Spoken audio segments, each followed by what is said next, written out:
SPM start करेंगे अपना। तो SPM में होता क्या है, सबसे पहले बात कर लेते हैं। गुड मॉर्निंग, ठीक है, गुड मॉर्निंग सबको। अपन देखो एक आज से SPM स्टार्ट करेंगे और मैं थोड़ा सा इंट्रोडक्शन दे दूं। मेरा नाम है जय भंडारी और मेरा MBA किया हुआ है, MSc किया हुआ है। पढ़ाई से इतना कुछ वैसे लेना देना नहीं है, लेकिन स्टिल ठीक है, वो इंट्रोडक्टरी पार्ट जो होता है। तो MBA किया हुआ है, MSc किया हुआ है और काफ़ी सारे एग्ज़ाम्स की तैयारी की हुई है, बस एग्ज़ाम्स नहीं दिए हुए हैं, ठीक है, कि तैयारी की हुई है सिर्फ, यानी पढ़ा हुआ है लेकिन कभी एग्ज़ाम फाइट वगैरह नहीं किया। तो अपन स्टार्ट करेंगे आज से SPM, ठीक है, स्ट्रेटेजिक परफॉर्मेंस मैनेजमेंट। अब यहाँ पे है ना, सबसे पहले इसको ऐसे समझो। अपन पहले पेपर की बात करते हैं आज, ठीक है। अपन कुछ नहीं करेंगे आज, ज़्यादा कुछ पढ़ाई तो नहीं करेंगे, नहीं, आज केवल इंट्रोडक्शन की बात करेंगे। तो अपन अगर पेपर की बात करते हैं तो अपना जो सब्जेक्ट का नाम है वो नाम है अपना स्ट्रेटेजिक परफॉर्मेंस मैनेजमेंट।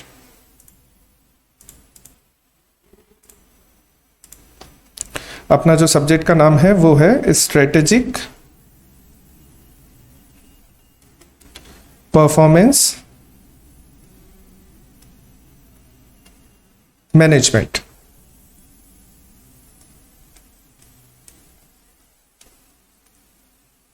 अच्छा देखो, 3 वर्ड्स हो गए। पहला वर्ड तो हो गया अपना स्ट्रेटेजिक। सबसे पहले अपन थोड़ा सा सब्जेक्ट का नॉलेज ले लेते हैं कि अपन क्या पढ़ने वाले हैं। अच्छा, स्ट्रेटेजिक ऐसा वर्ड है ना जो तुम लोगों ने पहले भी सुना हुआ है। तुम लोगों ने इसको सुना हुआ है, इंटर में सुना हुआ है, पूरा स्ट्रेटेजिक मैनेजमेंट पढ़ा हुआ है तुम लोगों ने इंटर में इसको, ठीक है। तो स्ट्रेटेजिक ऐसा वर्ड है जो तुम लोगों ने पहले भी सुना हुआ है, जिसका मीनिंग होता है टॉप मैनेजमेंट का, जो टॉप मैनेजमेंट है हमारा, उसकी डिसीजन मेकिंग करना, डिसीजन मेकिंग करना टॉप मैनेजमेंट की, वो हमारा हो जाता है स्ट्रेटेजी, ठीक है। अच्छा, दूसरा वर्ड यहां पर दिया हुआ है परफॉर्मेंस। और परफॉर्मेंस भी ऐसा वर्ड है जो तुम लोगों का काफी बार सुना हुआ है। जैसे अपन बोलते हैं ना, आज विराट कोहली ने अच्छा परफॉर्म किया, आज बुमराह ने अच्छा परफॉर्म किया। तो परफॉर्म का मतलब, परफॉर्मेंस का मतलब होता है कि जो भी टास्क जिसको असाइन की जाती है, ठीक है। जैसे तुम लोग एग्जाम में अच्छा परफॉर्म कर रहे हो, तो तुम्हारा जो टास्क था, तुम्हारा टास्क था एग्जाम देना, और तुमने उसमें अच्छा परफॉर्म किया। तो बेसिकली जो परफॉर्मेंस वर्ड आया है, वो परफॉर्मेंस वर्ड आया है उस, यानी परफॉर्मेंस वर्ड का जो मीनिंग होता है वो मीनिंग होता है कंप्लीशन ऑफ ए टास्क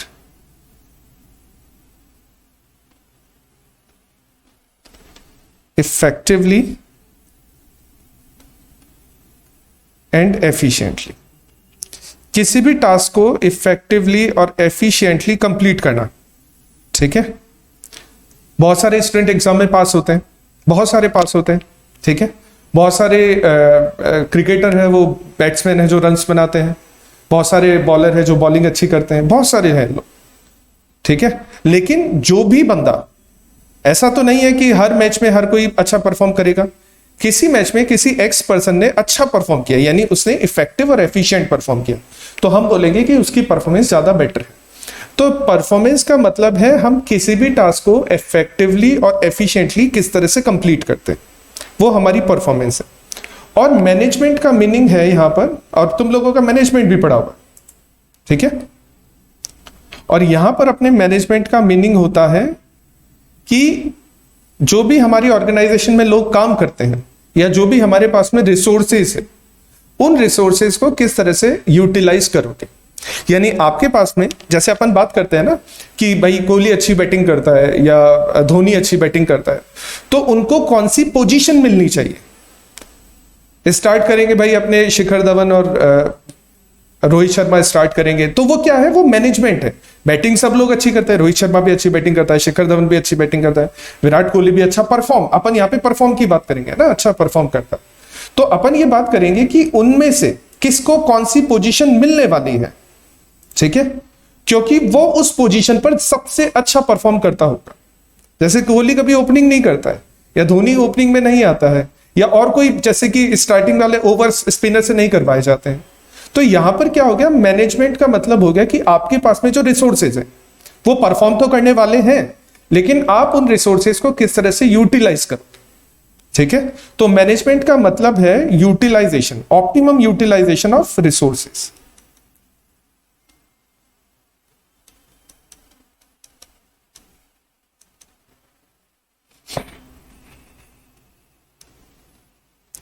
तो अपन इसी चीज के बारे में पढ़ेंगे कि हमारा जो टॉप मैनेजमेंट है वो परफॉर्म कर रहा है, ठीक है, और उसकी परफॉर्मेंस को किस तरह से हम मैनेज करेंगे, यानी उसकी परफॉर्मेंस को हम किस तरह से। अच्छा, टॉप मैनेजमेंट पर परफॉर्म करने का मतलब यह है कि टॉप मैनेजमेंट मिडिल और लोअर से भी परफॉर्म करवाता है। ऐसा नहीं है कि वो सिर्फ अकेला परफॉर्म कर रहा होता है, उसका काम है कि जो मिडिल मैनेजमेंट है या जो लोअर मैनेजमेंट है उनसे भी परफॉर्म करवाना।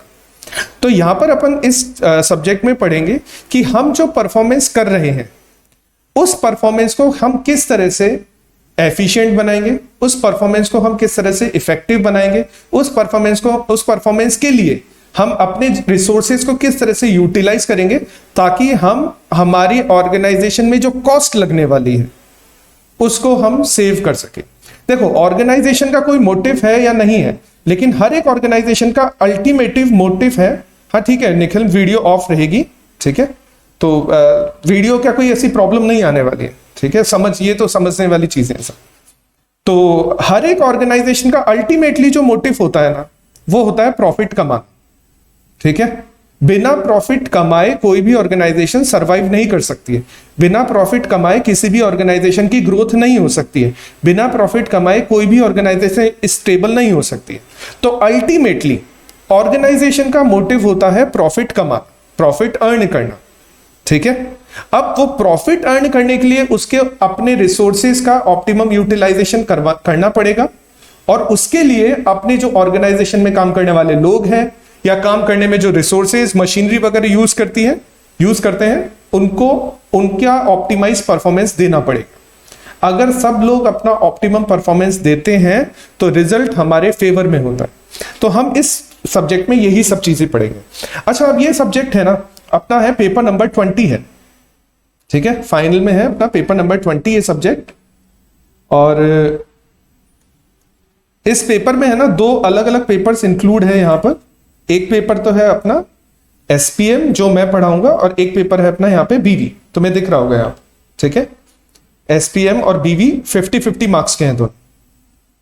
50 मार्क्स का अपना एसपीएम है और 50 मार्क्स का अपना बीवी है। अच्छा, एसपीएम जो है उसमें अपने यहां पर देखो, वैसे तो ये लिखा हुआ है 50%, लेकिन मैं थोड़ा सा यहां पर तुम्हें बता देता हूं। एसपीएम में अपने 4 टॉपिक्स है। पहला जो टॉपिक है उसको बेसिकली अगर मैं उसको कंसाइज करके बोलूं तो इसको कहा जाता है इंट्रोडक्शन। अपना जो फर्स्ट टॉपिक है इसको कहा जाता है इंट्रोडक्शन। अपना जो सेकंड टॉपिक है उसको कहा जाता है परफॉर्मेंस टूल्स। क्या होता है कि परफॉर्मेंस को मेजर करने के बहुत सारे टूल्स होते हैं। जैसे कि मैं तुम्हारी परफॉर्मेंस को कैसे मेजर करूंगा, तुम्हारा क्लास टेस्ट लेकर, ठीक है। और जैसे तुम अपनी परफॉर्मेंस को कैसे मेजर करोगे, तुम अपनी परफॉर्मेंस को मेजर करोगे क्लास टेस्ट देकर, ठीक है। उसके बाद अपन परफॉर्मेंस के लिए करेंगे कि ठीक है रिवीजन वगैरह सब ऑर्गेनाइज होगा वो सब चीजें। तो यहां पर जैसे अपन बात कर रहे हैं कि किस तरह से मैं तुम्हारी परफॉर्मेंस को मेजर करने वाला हूं, इसी तरह से सेकंड जो चैप्टर है उसमें समझाया गया है कि ऑर्गेनाइजेशन में काम करने वाले लोग या ऑर्गेनाइजेशन में इंक्लूड होने वाले डिवीजन, डिपार्टमेंट्स, ठीक है, या कोई कंपनी, वो किस तरह से परफॉर्म करेंगे और उनकी परफॉर्मेंस को अपन कैसे मेजर करेंगे। जैसे तुम अपनी 9th क्लास की परफॉर्मेंस को या 10th क्लास की परफॉर्मेंस को कैसे मेजर करते हो, तुम्हारे स्कोर कार्ड से, कि तुम्हारा स्कोर कार्ड क्या रहा। तुमने मैथ्स में कैसा परफॉर्म किया तुम्हारे स्कोर कार्ड में होगा, तुमने साइंस में कैसा परफॉर्म किया तुम्हारे स्कोर कार्ड में होगा। जैसे तुमने इंटर में तुम्हें स्कोर कार्ड मिला, तो वो स्कोर कार्ड क्या है तुम्हारा, वो स्कोर कार्ड है तुम्हारा परफॉर्मेंस मेजरमेंट टूल। वो स्कोर कार्ड जो तुम्हें मिला है वो तुम्हारा है परफॉर्मेंस मेजरमेंट टूल, जहां से तुम्हें यह पता लगेगा कि तुमने कैसा परफॉर्म किया है। अगर तुमने अच्छा परफॉर्म किया है तो वेल एंड गुड है, अगर अच्छा परफॉर्म नहीं किया तो तुम्हें और अच्छा और ट्रेनिंग देने की और अच्छा परफॉर्म करने की रिक्वायरमेंट है। तो सेकंड चैप्टर रहेगा परफॉर्मेंस टूल। थर्ड जो चैप्टर है वो है इकोनॉमिक्स, और वो वही वाली इकोनॉमिक्स है जो तुमने 11th 12th और फाउंडेशन में पढ़ी है। जिसमें आता है तुम्हारा demand, law of demand, law of supply, फिर मार्केट आता है, मार्केट में अलग अलग टॉपिक आते हैं, perfect competition, monopoly competition, monopolistic competition, oligopoly competition, तो बहुत सारे अलग अलग तरह के टॉपिक्स आते हैं। तो ये इकोनॉमिक्स वाला पोर्शन हो जाएगा। और लास्ट वाला जो फोर्थ चैप्टर है, फोर्थ चैप्टर है रिस्क मैनेजमेंट। ठीक है, रिस्क मैनेजमेंट। अच्छा देखो, रिस्क मैनेजमेंट का मीनिंग क्या होता है समझ। एक छोटा सा, जैसे अपन में बाकी सारे टॉपिक मैंने तुम्हें समझा दिया, छोटा सा रिस्क मैनेजमेंट का एक एग्जांपल दे। ऑर्गेनाइजेशन में लोग परफॉर्म करते हैं और परफॉर्म करने के लिए लोगों को रिस्क लेनी पड़ती है। जैसे कि अपन वही एक क्रिकेट मैच के एग्जांपल लेते हैं, अगर आपको अच्छा रन स्कोर करना है तो आपको रिस्क लेनी पड़ेगी, तभी ना तुम देखना अपनी क्रीज से बाहर निकल के लोग शॉट मारते हैं। ठीक है, और ऐसे ऑर्थोडॉक्स शॉट्स होते हैं जिनको पहले कभी देखा ही नहीं है। ठीक है, जैसे केविन पीटरसन मारता था ऑर्थोडॉक्स शॉट। ठीक है, तो यहां पर क्या है, आपको अगर बिजनेस में या आपको अगर ऑर्गेनाइजेशन में अच्छा परफॉर्म करना है तो परफॉर्म करने के लिए आपको क्या करना पड़ेगा, आपको रिस्क लेनी पड़ेगी। अच्छा, रिस्क लेते टाइम आप गलत भी हो सकते हो, आप सही भी हो सकते हो। ठीक है, आप क्रीज से बाहर निकल के शॉट मार रहे हो सकता है आप बॉल को मिस कर दो, और बॉल को मिस कर दो और कीपर आपको स्टंप करते। ठीक है, लेकिन ऑर्गेनाइजेशन में रिस्क ली जाती है, अपने को उसी रिस्क को मैनेज करना है। रिस्क को मैनेज करने का मतलब ये नहीं है, रिस्क का मतलब ये नहीं है कि तुम हर बॉल पर बाहर निकलकर शॉट मारो। ठीक है, तुम वेट करो और तुम्हें लग रहा है कि सही बॉल है शॉट मारने के लिए, तभी तुम उस पर शॉट मारो। तो मतलब यह है कि हम रिस्क लेंगे और उसको हम मैनेज करने की कोशिश करेंगे। बहुत सारे तरीके हैं जिसको मैनेज करने के, जैसे कि एक इंश्योरेंस होता है, एक इंश्योरेंस अपन ने सबने टर्म सुना है। तो इंश्योरेंस क्या होता है, रिस्क मैनेजमेंट करने का तरीका होता है। मान लो जैसे मेरा गोडाउन है, मैंने अपने गोडाउन का इंश्योरेंस करवा रखा है, तो उससे फायदा क्या होगा, मैं इंश्योरेंस का प्रीमियम पे करूंगा, मेरे को तो कोई फायदा नहीं होगा, लेकिन मेरे को फायदा कब मिलेगा उसका, मान लो किसी कारण की वजह से बहुत तेज बारिश हुई और मेरे गोडाउन में पानी भर गया और मेरा सारा जो सामान रखा हुआ था वो खराब हो गया। अब इस रिस्क को मैंने बेयर किया या इस रिस्क को मैंने मैनेज किया था इंश्योरेंस करवाकर, तो अब इंश्योरेंस कंपनी उस मेरे जो भी नुकसान हुआ है उसका पैसा पे करेगी। तो यहां पर क्या है, अपन फोर्थ टॉपिक है जो रिस्क मैनेजमेंट है वो पढ़ेंगे। अच्छा, इन 4 टॉपिक्स के अगर बात करें, देखो समझ, अपना जो पेपर आने वाला है वो 50 मार्क्स का आने वाला है पेपर। ठीक है, इसको थोड़ा सा मैं समझाने की कोशिश करता हूं पेपर को अलग से।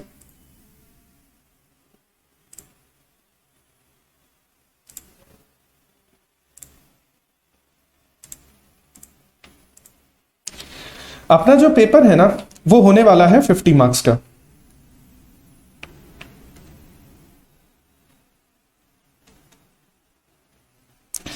अब इसमें अपने 4 टॉपिक हैं। पहला टॉपिक है अपना इंट्रोडक्शन का,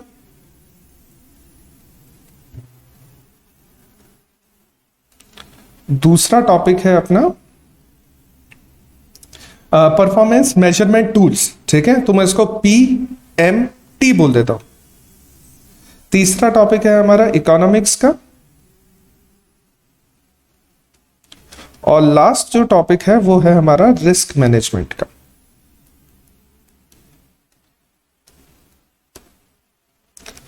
अच्छा, थोड़ा पेपर पैटर्न की बात करें तो SPM का जो पेपर होता है वो होता है 10 मार्क्स के, तो यहां पर ऑब्जेक्टिव क्वेश्चंस आते हैं। 10 मार्क्स के अपने ऑब्जेक्टिव क्वेश्चंस आते हैं और 40 मार्क्स का अपना डेस्क्रिप्टिव क्वेश्चंस होता है।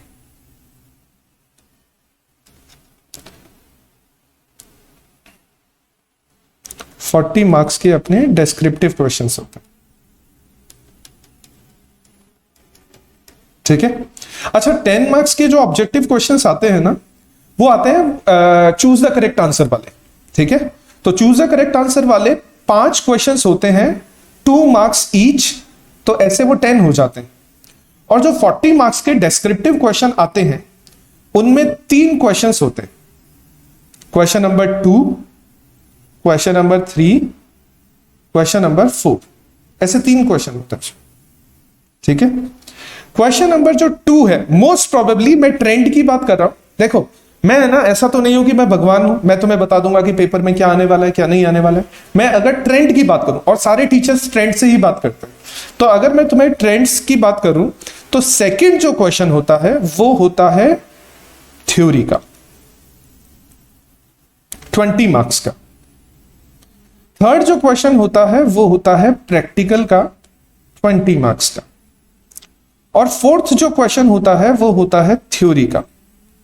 देखो फर्स्ट क्वेश्चन तो अपना ऑब्जेक्टिव वाला हो गया, और उसके बाद 3 क्वेश्चंस होते हैं। तो थर्ड जो क्वेश्चन सेकंड क्वेश्चन थ्योरी का होता है, थर्ड क्वेश्चन प्रैक्टिकल का होता है, फोर्थ क्वेश्चन थ्योरी का होता है। इनमें से, इन 3 क्वेश्चंस में से हमें अटेम्प्ट करने होते हैं 2 क्वेश्चंस। ठीक है, ये हमारे पास 3 क्वेश्चंस है, लेकिन इनमें से हमें अटेम्प्ट करने होते हैं 2 क्वेश्चंस। अच्छा, अगर अपन वैसे बात करें, अपन है कॉमर्स के स्टूडेंट, अपन को थ्योरी, थोड़ा सा थ्योरी से एलर्जी होती है। ठीक है, तो अपन क्या करेंगे, अपन इस तरह से पढ़ेंगे कि अपन जो एक प्रैक्टिकल का क्वेश्चन आया है उसको तो अपन डेफिनेटली अटेम्प्ट करें। ठीक है, एक प्रैक्टिकल का क्वेश्चन आएगा, और वो भी फिक्स होता है कि प्रैक्टिकल का क्वेश्चन कौन सा था, क्योंकि 2-3 ही प्रैक्टिकल के टॉपिक है यहां पर। तो अपन कोशिश ये करेंगे कि अपन इस तरह से पढ़े कि अपन एक प्रैक्टिकल का क्वेश्चन अटेम्प्ट करें, और एक अपने को थ्योरी का क्वेश्चन फिर अटेम्प्ट करना ही करना है। ठीक है, 3 में से अपने को 2 क्वेश्चन अटेम्प्ट करने हैं, तो अपन पढ़ाई इस तरह से करेंगे। और तुम भी हमेशा इसी तरह से किया करो कि एक प्रैक्टिकल अटेम्प्ट कर सको, और थ्योरी, कोई ऑप्शन नहीं है अपने पास थ्योरी छोड़ने का, तो अपन थ्योरी भी अटेम्प्ट कर पाए। और 5 क्वेश्चन 2 मार्क्स के होंगे, 10 मार्क्स के ऑब्जेक्टिव होंगे। अब थोड़ा सा अपन ये समझ लेते हैं कि ये जो 4 चैप्टर्स है अपने पास में, कौन सा चैप्टर प्रैक्टिकल का है और कौन सा चैप्टर थ्योरी का है। सबसे पहले ये समझ लेते हैं। तो अपना जो फर्स्ट इंट्रोडक्शन वाला टॉपिक है, इंट्रोडक्शन वाला चैप्टर है, वो अपना कंप्लीट थ्योरी है। ठीक है, इंट्रोडक्शन वाला जो चैप्टर है वो कंप्लीट थ्योरी है, लेकिन ये इंपॉर्टेंट है, ऐसा नहीं है कि इंपॉर्टेंट नहीं है, ये कंप्लीट थ्योरी है। ये परफॉर्मेंस मैनेजमेंट जो टूल्स हैं ये थ्योरी है, लेकिन इसकी जो थ्योरी है ना वो थोड़ी सी टेक्निकल है। थ्योरी टेक्निकल होने का मतलब यहां पर टेक्नोलॉजी के बारे में बात की जाती है, जैसे ओलैप है, ऑनलाइन एनालिटिकल प्रोसेसिंग, ओएलटीपी है, ऑनलाइन ट्रांजैक्शन प्रोसेसिंग, एमआईएस है, मैनेजमेंट इंफॉर्मेशन सिस्टम, ईआरपी है, एंटरप्राइज रिसोर्स प्लानिंग, ठीक है, सिक्स सिग्मा है। तो ऐसे जो टेक्निकल टर्म्स होती है ऑर्गेनाइजेशन में परफॉर्मेंस को इवैल्यूएट करने के लिए, जो टेक्निकल टर्म्स होती है, तो यहां पर वो टेक्निकल टर्म्स यूज की गई है। तो सेकंड जो चैप्टर है वो है तो थ्योरी, लेकिन वो थ्योरी है ना टेक्निकल वाली, टेक्नोलॉजी वाली थ्योरी है पूरी की पूरी। अच्छा, अपना जो थर्ड चैप्टर है उसमें तुम्हें पता है मार्केट, डिमांड, सप्लाई, ये थ्योरी होते हैं। अच्छा, इनको बोला जाता है थ्योरी, लेकिन एक्चुअल में वो प्रैक्टिकल होते हैं। क्योंकि प्रैक्टिकल कहने का मतलब ये है क्योंकि उनमें ये समझाया जाता है कि जो ग्राफ्स बन रहे हैं, ठीक है, उनमें जो ग्राफ्स बन रहे हैं उन ग्राफ्स को प्रेजेंट किस तरह से किया जाता है, उसमें ये समझाया जाता है। सो इकोनॉमिक्स है तो थ्योरी, तो अपन इसको एक बार के लिए थ्योरी लिख लेते हैं, प्लस यहां पर प्रैक्टिकल भी आते हैं। इकोनॉमिक्स में अपने प्रैक्टिकल भी आते हैं। अच्छा, इकोनॉमिक्स में जो प्रैक्टिकल आता है ना, तो मैं एक बार थोड़ा सा अलग लिख देता हूं। इको वाले जो प्रैक्टिकल होते हैं, इको वाले प्रैक्टिकल होते हैं डिफरेंशिएशन।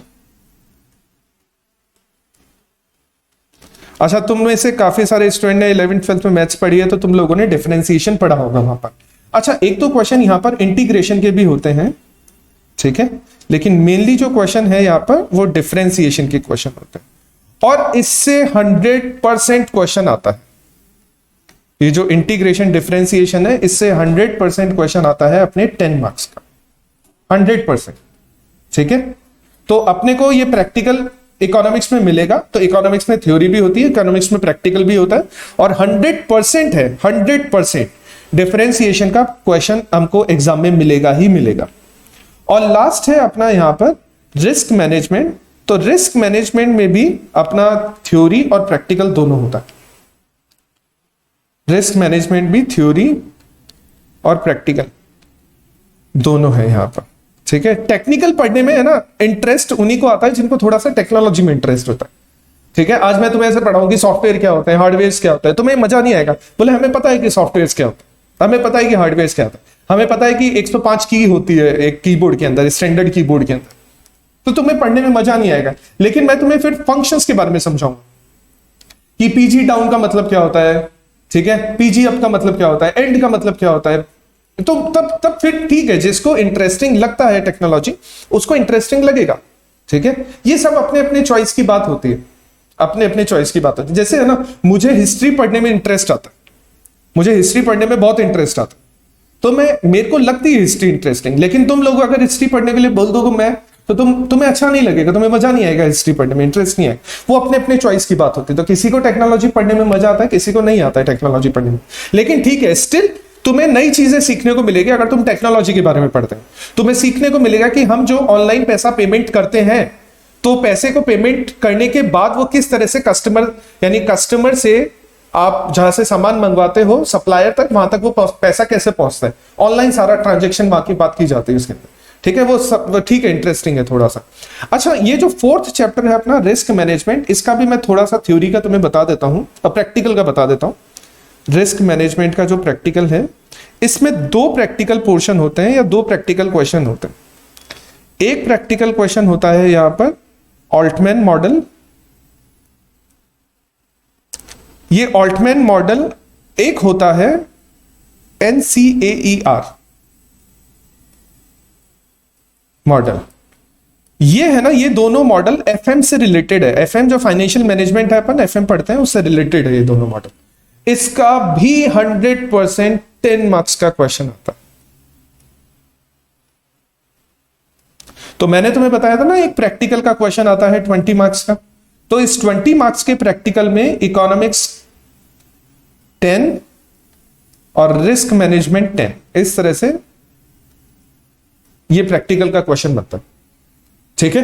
कभी कभी ट्रेंड चेंज हो जाता है। ट्रेंड चेंज होने का मतलब है कि कई बार है ना, जो सेकंड क्वेश्चन आता है, कई बार, मैं हमेशा की बात नहीं कर रहा, सिर्फ एक बार ऐसा हुआ है कि जो अपना सेकंड क्वेश्चन आया है उसमें 10 नंबर की प्रैक्टिकल आया है और 10 नंबर की थ्योरी आई है, ठीक है। एक बार ऐसा हुआ है। अदरवाइज जो पेपर का ट्रेंड होता है वो ऐसा ही रहता है कि 10 मार्क्स के अपने ऑब्जेक्टिव क्वेश्चन आते हैं, 20 मार्क्स का पहला क्वेश्चन आता है थ्योरी का, 20 मार्क्स का दूसरा क्वेश्चन, नेक्स्ट क्वेश्चन आता है प्रैक्टिकल का, और 20 मार्क्स का नेक्स्ट क्वेश्चन आता है थ्योरी का। अच्छा, अब थोड़ा सा इसमें बात कर लेते हैं। ये तो बात हो गई अपनी कि भाई अपना इकोनॉमिक्स से एक 10 मार्क्स का क्वेश्चन फिक्स है और एक रिस्क मैनेजमेंट से हमारा 10 मार्क्स का क्वेश्चन फिक्स है। तो 20 मार्क्स के क्वेश्चन तो अपने फिक्स हो गए। बाकी बचे हुए 30 मार्क्स, उसके बारे में थोड़ा सा अपन समझ लेते हैं यहां पर।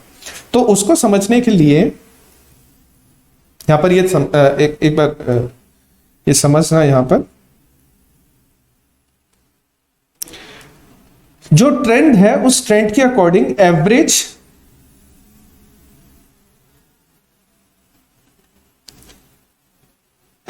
हर चैप्टर से 12 से 15 नंबर के क्वेश्चंस आते हैं हर चैप्टर से।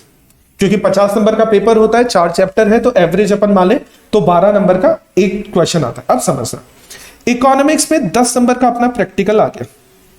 इकोनॉमिक्स में 10 नंबर का अपना प्रैक्टिकल आ गया, ठीक है। तो इकोनॉमिक्स में केवल 2 मार्क्स की थ्योरी आएगी। ये फिक्स है, ये भी फिक्स है, मैं बता रहा हूं, वही ट्रेंड के अकॉर्डिंग ही बता रहा हूं। रिस्क मैनेजमेंट में 10 मार्क्स का अपना प्रैक्टिकल है, तो रिस्क मैनेजमेंट में लगभग तुम्हें 10 मार्क्स की थ्योरी भी मिलेगी। और बाकी जो इंट्रोडक्शन और परफॉर्मेंस मैनेजमेंट टूल्स है, मेजरमेंट टूल्स है, इन दोनों में मिलाकर अपने बाकी कितने बचे, देखो 20 नंबर तो ये हो गए, 12 नंबर ये हो गए, 32। तो इसमें 18 से 20 नंबर के क्वेश्चन यहां से पूछे जाते, इन दोनों में मिलाकर, इंट्रोडक्शन और परफॉर्मेंस मैनेजमेंट टूल्स में मिलाकर। इनमें मैं इसलिए एक साथ बता रहा हूं क्योंकि इनका क्वेश्चन मिक्स होके आता है। इनका क्वेश्चन मिक्स ऐसे होके आता है, वो ऐसे बोलता है कि सेकंड क्वेश्चन है और सेकंड क्वेश्चन का A point, B point, C point, D point.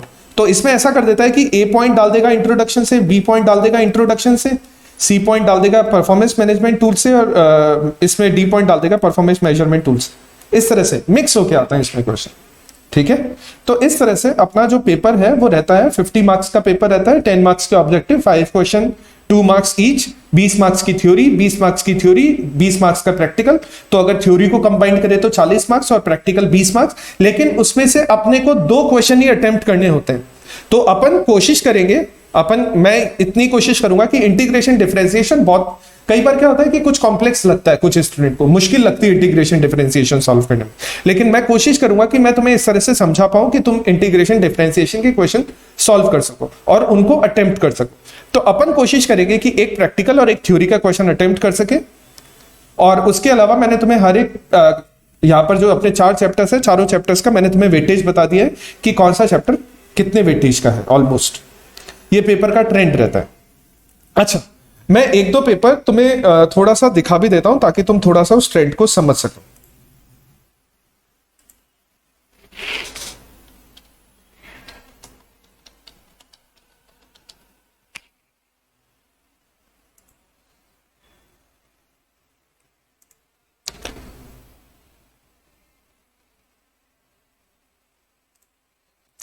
जैसे सबसे पहले तुम लोग यही पेपर देखो अपना। ये जो पेपर है ना, ये दिसंबर 19 का पेपर है, ये अपलोड हो रहा है, डाउनलोड हो रहा है। ये श्रेयांश है कि हर चैप्टर में से 12-15 नंबर के क्वेश्चन मिलते हैं एवरेज, क्योंकि 50 नंबर का पेपर होने वाला है, 4 चैप्टर है, तो 12.5 का एवरेज हो गया, 12.5 का एवरेज हो गया हर चैप्टर में से। तो कभी कभी 1-2 नंबर एक चैप्टर में कम हो जाते हैं, 1-2 नंबर दूसरे चैप्टर में बढ़ जाते हैं, लेकिन एवरेज की बात करें तो हर चैप्टर से 12 नंबर का क्वेश्चन मिल जाता है तुम। अच्छा, जैसे देखो ये वाला पेपर है अपना, ठीक है, और इस पेपर में अगर मैं तुम्हें बताऊं तो अपना जो पहला क्वेश्चन है, चूज द करेक्ट ऑप्शन, यहां पर अगर तुम देखोगे तो 2 मार्क्स के 5 क्वेश्चन है, 2 मार्क्स के अपने 5 क्वेश्चन है, ठीक है। उसके बाद दूसरा जो क्वेश्चन है वो पूरा थ्योरी का है। अच्छा, अब तुम थ्योरी भी अगर देखोगे ना तो कोई केस स्टडी वगैरह बनाकर नहीं दे रखा है, सीधा सीधा क्वेश्चन पूछ रहा है कि what is CRM, what are the advantages and benefits of CRM, what are the characteristics of ERP. Direct question दे रखा है तुम्हें, कोई घुमा फिराकर कोई केस स्टडी बनाकर नहीं दे रखा है तुम्हें क्वेश्चन, कि एक केस स्टडी बनाकर दी कि ये एक बिजनेस है, इतना इतना प्रॉफिट हो रहा है, इसमें ये कस्टमर रिलेशनशिप काम कर रहा है और उसकी कस्टमर से इस तरह से बातचीत होती है, बताओ क्या अच्छा हुआ उसके अंदर, क्या बुरा हुआ। ऐसा कोई केस स्टडी बना के कभी भी क्वेश्चन नहीं आता। तो ऐसे देखो, ये सेकंड जो क्वेश्चन है ये 20 नंबर का है। अब इसमें है ना, ये जो सेकंड का ए पॉइंट है, यहां पर सेकंड का ए पॉइंट है वो तो इंट्रोडक्शन में से है, और जो बी पॉइंट है वो पीएमटी में से, परफॉर्मेंस मैनेजमेंट मेजरमेंट टूल्स में से। तो इसी तरह से मैं बोल रहा था, इसे मिक्स करके क्वेश्चन आ जाता है। तो 20 नंबर का ये देखो अपना हो गया थ्योरी का क्वेश्चन हो गया। थर्ड जो क्वेश्चन है, अब थर्ड का ए पॉइंट तुम देखोगे तो ये डिफरेंशिएशन का क्वेश्चन है, ठीक है, डिमांड प्राइस, ये इकोनॉमी का क्वेश्चन हो गया, ठीक है। तो 10 नंबर का तो ये प्रैक्टिकल क्वेश्चन हो गया, और एक 10 नंबर का तुम्हें ये बैलेंस शीट बनाकर दी हुई है, और लास्ट में तुमसे पूछ रहा है कि you are required to calculate Z score, ठीक है। जेड स्कोर होता है ऑल्टमैन मॉडल, जो मैंने यहां पर लिखवाया था तुम्हें, यहां पर मैंने तुम्हें बताया था कि ऑल्टमैन मॉडल जो होता है ये जेड स्कोर का मॉडल होता है। तो एक क्वेश्चन ये इसका है अपने पास यहां पर। और जो फोर्थ क्वेश्चन है, फोर्थ क्वेश्चन में 12 और 8 नंबर की थ्योरी है यहां पर, और थ्योरी दोनों ही रिस्क की है, ठीक है, ये रिस्क की है। अच्छा देखो, मैं बता रहा था ना तुम्हें रिस्क का वेटेज थोड़ा ज्यादा होता है, समझ। रिस्क मैनेजमेंट में से 10 नंबर का तुम्हें ये प्रैक्टिकल क्वेश्चन मिल गया, क्योंकि ये जो ऑल्टमैन का जेड स्कोर मॉडल है अपना, ये ऑल्टमैन का ये जो जेड स्कोर मॉडल है ये रिस्क में से है, ठीक है। जेड स्कोर जो मॉडल है ये रिस्क में से है।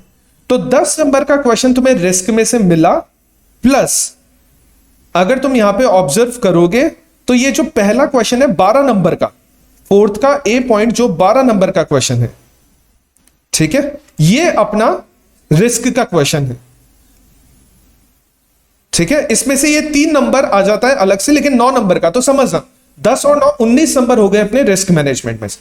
तो रिस्क मैनेजमेंट थोड़ा सा इंपॉर्टेंट होता है, क्योंकि इसमें से ज्यादा क्वेश्चन पूछे जाते हैं, ज्यादा मार्क्स, यानी अगर मैं 20 नंबर की बात करूं तो अपने पेपर का 40% कवर करता है अपना रिस्क मैनेजमेंट, ठीक है। और ये 8 नंबर का ये अपना है, ये वाला जो क्वेश्चन आया है लास्ट वाला क्वेश्चन, ये इंट्रोडक्शन वाला पार्ट का।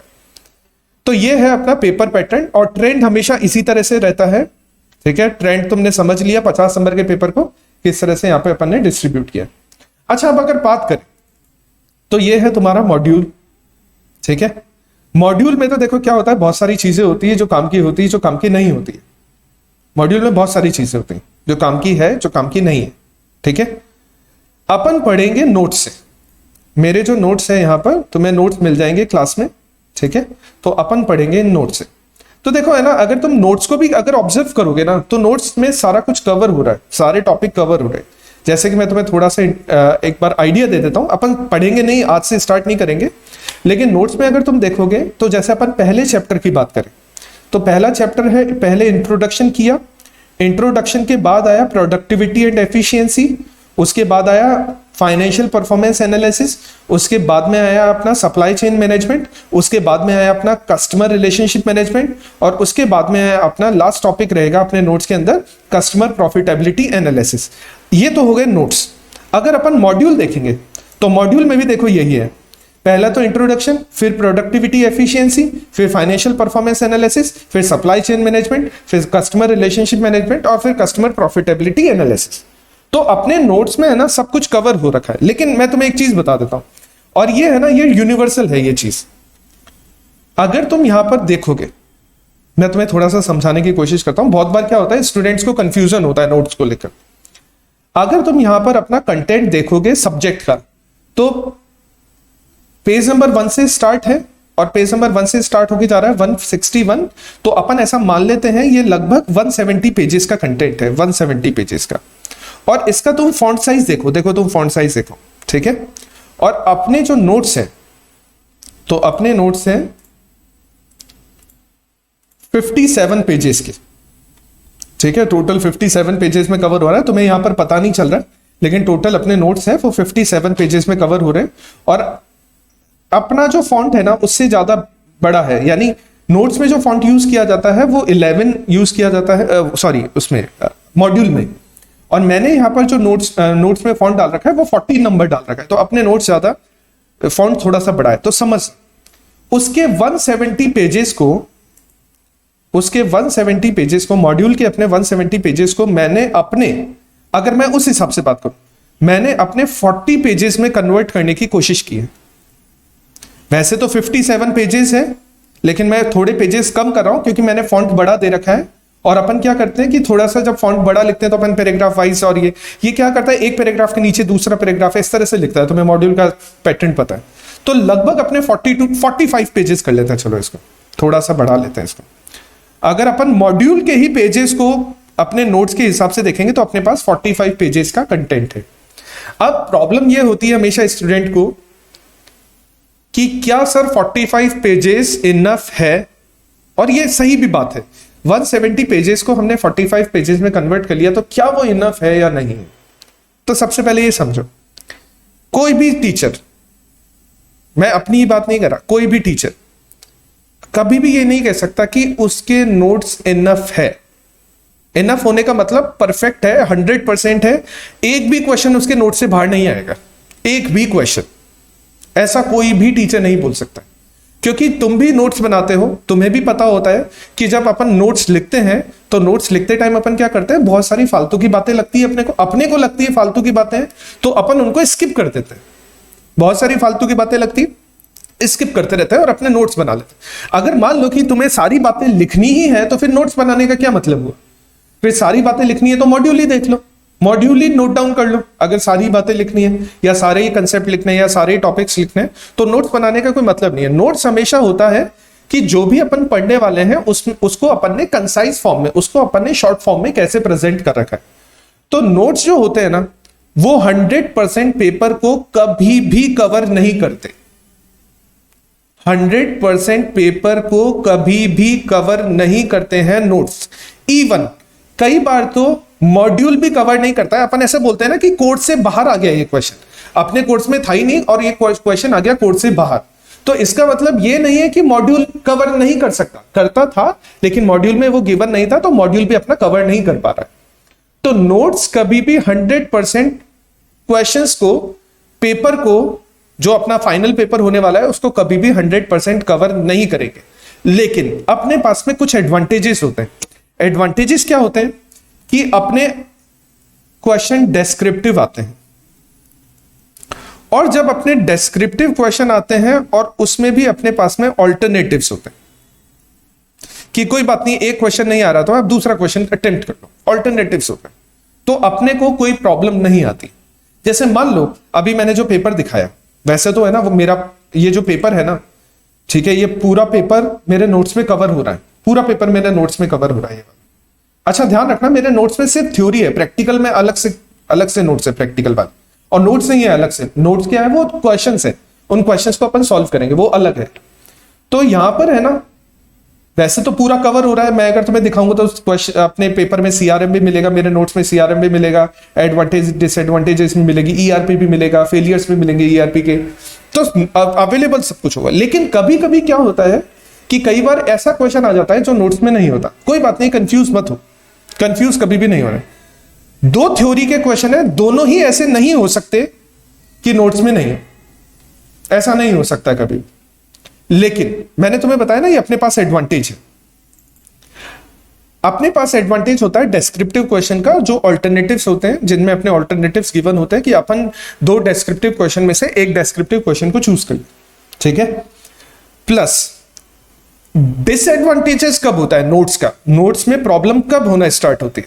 तुम है ना अपने सीएमए को कभी भी है ना ऐसा मत समझना कि तुम्हारे नोट्स इनफ नहीं होते, सीएमए के नोट्स हमेशा इनफ होते। नोट्स में प्रॉब्लम होना कब स्टार्ट होती है, जब तुम्हारा 100% पेपर ऑब्जेक्टिव आ जाए। अगर तुम्हारा 100% पेपर ऑब्जेक्टिव आ रहा है ना, तब नोट्स में प्रॉब्लम होना स्टार्ट हो जाए, क्योंकि ऑब्जेक्टिव क्वेश्चन वो है, वो मॉड्यूल में किसी भी लाइन से बन सकता है, किसी भी लाइन से ऑब्जेक्टिव क्वेश्चन बनाया जा सकता है, ठीक है।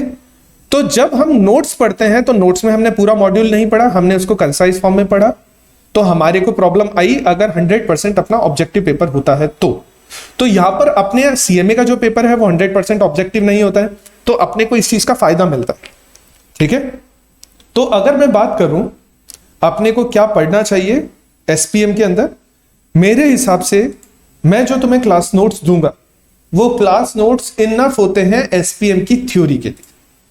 मेरे जो क्लास नोट्स है, ठीक है, जैसे अभी अपन ने क्वेश्चन देखा कि सीआरएम के कंपोनेंट्स क्या क्या होते हैं, ठीक है। तो सीआरएम देखो एक टॉपिक आएगा सीआरएम, ये रहा सीआरएम, ठीक है। नहीं सीआरएम नहीं था उसमें था एसपीएम के देखो सीआरएम का क्या क्वेश्चन था, मैं भूल गया एक बार क्वेश्चन। सीआरएम का क्वेश्चन था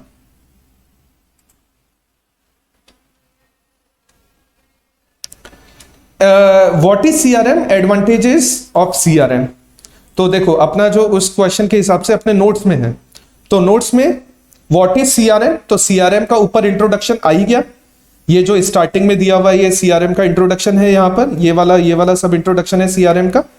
और दूसरा क्वेश्चन था what are the benefits of CRM, ठीक है। तो what are the benefits of CRM, तो यहां पर अपने को advantages and benefits of CRM भी गिवन। तो ऑलमोस्ट पूरा पेपर कवर होता है अपने नोट से, तो अपने को नोट्स के बाहर पढ़ने की रिक्वायरमेंट नहीं है। देखो दो चीजें होती है, मैं हमेशा स्टूडेंट को यही बोलता हूं, स्टूडेंट को तुम्हारा सबसे पहले अपना ऑब्जेक्टिव समझो। तुम्हारा ऑब्जेक्टिव है पेपर को क्लियर करना, फाइनल को क्लियर करना। तुम्हारा ऑब्जेक्टिव नहीं है विद्वान बनना, तुम्हारा ऑब्जेक्टिव नहीं प्रोफेसर बनना, तुम्हारा ऑब्जेक्टिव नहीं है लेक्चरर बनना, तुम्हारा ऑब्जेक्टिव नहीं है रिसर्चर बनना, तुम्हारा ऑब्जेक्टिव है एग्जाम को अच्छे मार्क्स से क्लियर करना। तो एक बार जब तुम अच्छे मार्क्स से क्लियर कर लो एग्जाम को, तो तुम्हें अगर ऐसा लगे कि परफॉर्मेंस मैनेजमेंट को अच्छी तरह से पढ़ने की जरूरत है, तो फिर तुम मॉड्यूल लेकर बैठ जाओ, फिर तुम उसको अच्छी तरह से पढ़ो। तो हमेशा अपने ऑब्जेक्टिव को अगर ध्यान रखोगे ना, तुम्हारा ऑब्जेक्टिव है एग्जाम क्लियर करना अच्छे मार्क्स से, तो हमेशा उसी ऑब्जेक्टिव पर ध्यान रखना। और अगर वो अपना ऑब्जेक्टिव नोट से कंप्लीट हो रहा है, जो हो जाता है, अपना जो ऑब्जेक्टिव है वो नोट से कंप्लीट हो जाता है, तो अपने को क्या करना है, सिर्फ नोट से ही पढ़ना है। अच्छा, जो नया पैटर्न आया है तुम उसके बारे में बात कर रहे हो श्रेयांश, तो नया पैटर्न है ना, ऐसा कुछ खास नहीं है। मान लो वो क्वेश्चन देता है कि what are the benefits of CRM. मान लो उसने क्वेश्चन दे दिया, जैसे अपन वही क्वेश्चन जो अपने क्वेश्चन पेपर में गिवन है, तो क्वेश्चन है what are the benefits of CRM.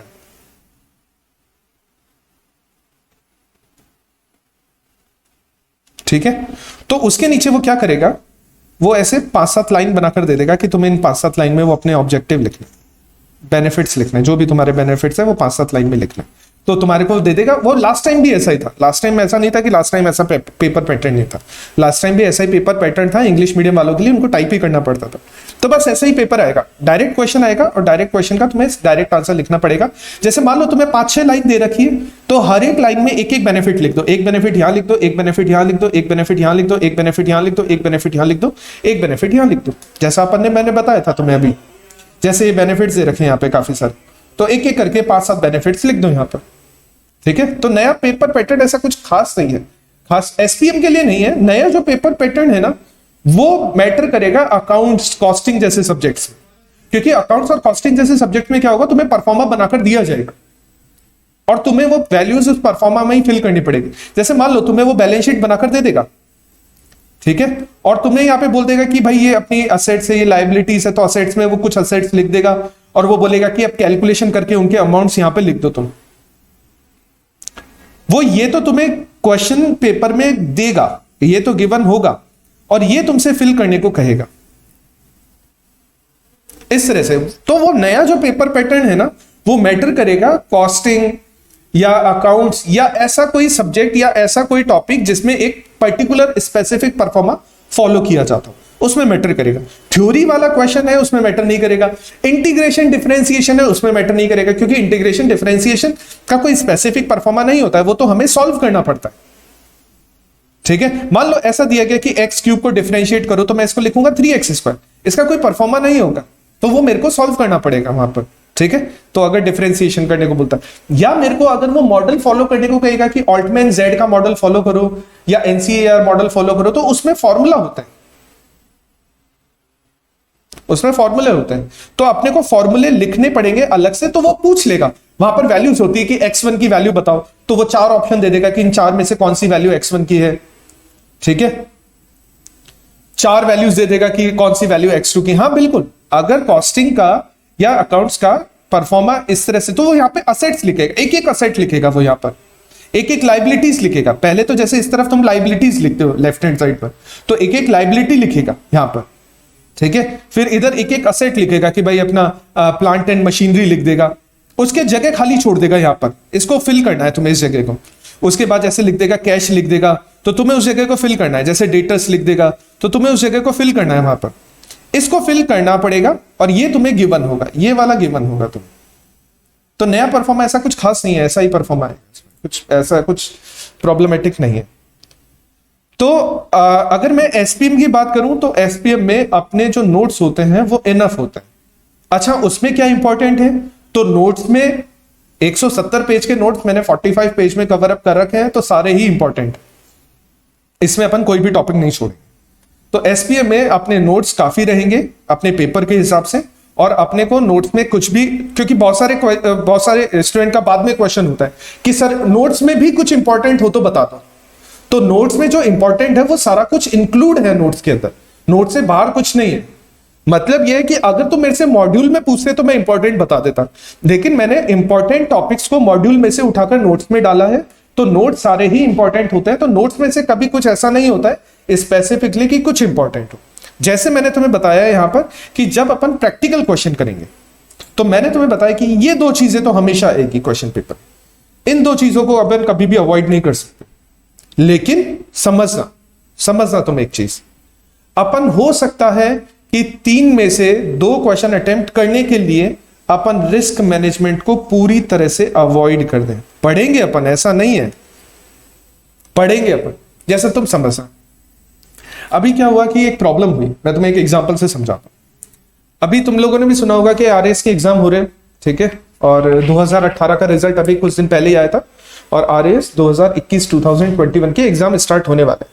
अच्छा, ट्रेंड क्या होता है, ट्रेंड ये होता है कि मैं खुद भी क्लासेस लेता हूं, मेरे को पता है इस चीज के बारे में। ट्रेंड ये होता है कि मान लो अगस्त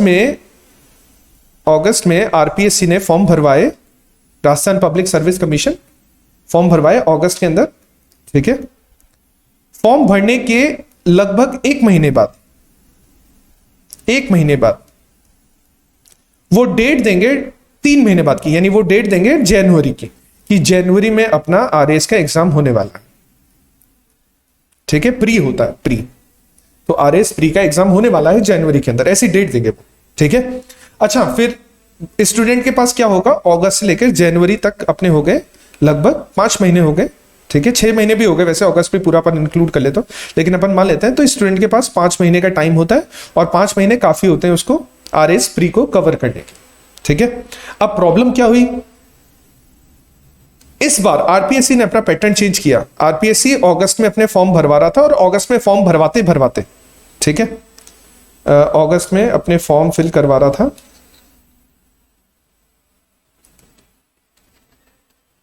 ठीक है। और फॉर्म फिलिंग करवाते करवाते उसने बोल दिया कि अक्टूबर में एग्जाम है, अक्टूबर में एग्जाम। अब जो कंटेंट 5 महीने में कंप्लीट होता है या 6 महीने में कंप्लीट होता है, अब वो स्टूडेंट को 2 महीने में कंप्लीट करना पड़े। अब प्रॉब्लम है, स्टूडेंट सारा पढ़ नहीं सकते, स्टूडेंट सारा पढ़ नहीं सकते क्योंकि बहुत वास्ट सिलेबस है उसका। अपन अंदाजा भी नहीं लगा सकते कि कितना वास्ट सिलेबस है। तो अगर स्टूडेंट पढ़ नहीं सकते और स्टूडेंट मेरे से पूछते हैं कि सर देखो, मेरे को पता है कि हमको सारा कुछ पढ़ना चाहिए तभी हम अच्छा पेपर अटेम्प्ट कर पाएंगे, उनको पता है ये बात, लेकिन हमारे पास में टाइम नहीं है, हम इतना टाइम डिवोट नहीं कर सकते। 24 घंटे ही होते हैं सबके पास में, इससे ज्यादा एक दिन में किसी के पास निकलते नहीं है, ठीक है। हमारे पास में टाइम नहीं है, हम जॉब कर रहे हैं, हम ये कर रहे हैं, हम वो कर रहे हैं, तो हम पूरा टाइम उसके लिए निकाल नहीं सकते। तो आपके हिसाब से क्या करना चाहिए, तो मैं ये बोलता हूं उनके 5 सब्जेक्ट चलते हैं मेनली, हिस्ट्री, इकोनॉमिक्स, उसके अलावा साइंस, उसके अलावा मैथ्स और उसके अलावा एक जियोग्राफी। तो मैं बोल देता हूं जियोग्राफी छोड़ दो पूरा पूरा, ऐसा नहीं है कि जियोग्राफी में से क्वेश्चन नहीं आएंगे, मैं बोलता हूं कि जियोग्राफी छोड़ दो, जियोग्राफी में से क्वेश्चन आएंगे। लेकिन कई बार क्या होता है, मैं तुम्हें यही बात यहां पर भी समझाने की कोशिश कर कि अपन पढ़ेंगे सब कुछ, ऐसा नहीं है कि अपन को छोड़ने वाले, अपन पढ़ेंगे सब कुछ, लेकिन अपने को ये आइडिया है कि भाई अपने को 3 क्वेश्चन में से 2 क्वेश्चन अटेम्प्ट करने हैं। अपने जो डेस्क्रिप्टिव क्वेश्चन आएंगे 3 आएंगे और 3 में से 2 अटेम्प्ट करने, और अपने को ये पता है कि अपन ये क्वेश्चन प्रैक्टिकल का तो अटेम्प्ट करने वाले हैं, थ्योरी का कौन सा अटेम्प्ट करें, इन 2 चैप्टर को सेलेक्ट करें या इस वाले चैप्टर को, रिस्क मैनेजमेंट को सेलेक्ट करें, ये फाइनल ऑप्शन होता है। क्या होता है कि तुम लोगों ने स्ट्रेटेजिक मैनेजमेंट में पढ़ा होगा, स्ट्रेटेजिक मैनेजमेंट में कंट्रोल होता है, आउटपुट कंट्रोल बोला जाता है उसको, कि अगर तुम एनवायरमेंट को कंट्रोल नहीं कर पाते, जैसे कि 2 महीने है तो तुम उसको कंट्रोल नहीं कर सकते कि अक्टूबर तुम आगे खिसका के उसको दिसंबर में कर दो, दिसंबर नवंबर पहले ले आओ, नहीं कर सकते उसको, ठीक है। अगर तुम एनवायरमेंट को कंट्रोल नहीं कर सकते तो फिर तुम आउटपुट को कंट्रोल करना स्टार्ट करो। तुमने स्ट्रेटेजिक मैनेजमेंट में पढ़ा होगा इंटर के अंदर। तो यहां पर यही चीज है, अपन ये बातें सब लास्ट में करेंगे, लास्ट में। अपन पढ़ाई तो कल से स्टार्ट कर देंगे, रेगुलर जो क्लास है वो कल से स्टार्ट कर देंगे। लास्ट में मैं तुम्हें समझाऊंगा कि क्या अपन थोड़ा सा अवॉइड कर सकते हैं, किस पर अपन ज्यादा फोकस कर सकते हैं।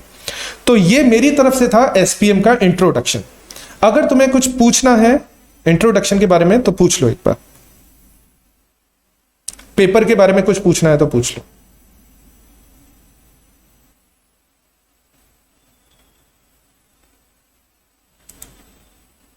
ठीक है, तो कल अपन, ठीक है ऐश्वर्या, कल से अपन स्टार्ट करेंगे अपना एसपीएम। और फिर अगर अपने को कोई प्रॉब्लम रहती है, क्लास में कोई प्रॉब्लम आती है, तो उसको अपन साथ के साथ उस टाइम पे डिस्कस करते चलेंगे। तो ये मेरी तरफ से आज एसपीएम का इंट्रोडक्शन था। आज के लिए इतना ही काफी है।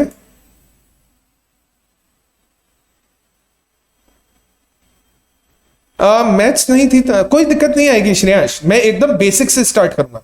किसी के पास मैथ्स थी या नहीं थी, मैं एकदम बेसिक से स्टार्ट करूंगा, एकदम बेसिक से। सबसे छोटा जो डिफरेंशिएशन होता है वो ये होता है, ठीक है, मैं इससे स्टार्ट करूंगा तुम्हारा, ठीक है, एकदम बेसिक से स्टार्ट करूंगा, समझ में आ जाएगा, कोई प्रॉब्लम नहीं आएगी, कोई दिक्कत नहीं आएगी। अपन 50-60 क्वेश्चन सॉल्व करेंगे तो प्रैक्टिस हो जाएगी, कोई दिक्कत नहीं आएगी। तुम्हें भी ऐसा लगेगा कि फालतू ही लोग बोलते थे डिफरेंशिएशन टफ होता है, डिफरेंशिएशन टफ होता है। कुछ डिफरेंशिएशन कुछ नहीं होता टफ, आसान होता है डिफरेंशिएशन, ठीक है, कोई दिक्कत नहीं आएगी उसमें। चलो आज के लिए इतना ही काफी है, ध्यान रखना सब लोग अपना। और कोई अगर तुम्हें लगे कि कल तुम जाकर तुम मॉड्यूल वगैरह देखो या तुम नोट्स वगैरह तुम्हें मिले, तुम इसमें कुछ प्रॉब्लम लगे, तो पहले अपन वो डिस्कस कर लेंगे और कल अपन उसके बाद रेगुलर क्लास स्टार्ट करेंगे, ठीक है।